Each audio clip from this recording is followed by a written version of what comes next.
Welcome to McPlum, simple solutions served daily. In this video, I will explain how to remove Ford Explorer seats. Before we begin, let's gather our tools. You'll need a socket wrench set, a flathead screwdriver, and a trim removal tool. Having a clear, safe workspace is also crucial. Remember, safety first. Always disconnect your vehicle's battery before touching any electrical connections under the seats. This prevents accidental airbag deployment or electrical shorts, making the process much safer for you. Now let's tackle the front seats. First, gently remove any plastic trim pieces covering the seat rails. A trim removal tool works best here. Next, you'll find 4 mounting bolts, typically 13 or 15 mm, securing each seat to the floor. Loosen and remove these bolts. After unbolting, carefully tilt the seat back to access the electrical connectors underneath.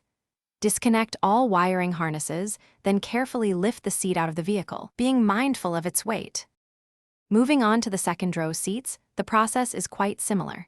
Begin by folding the seat backs forward to expose the mounting bolts.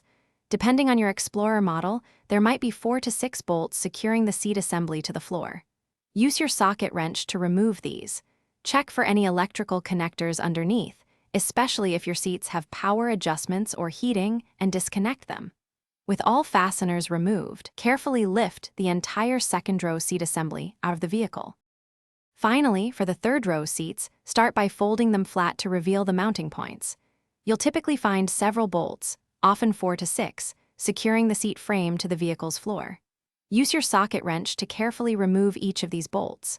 While third row seats often have fewer electrical connections than front seats, always check for any wiring harnesses and disconnect them if present.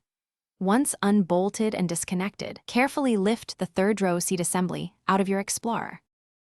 Thanks for watching, stay juicy, and subscribe.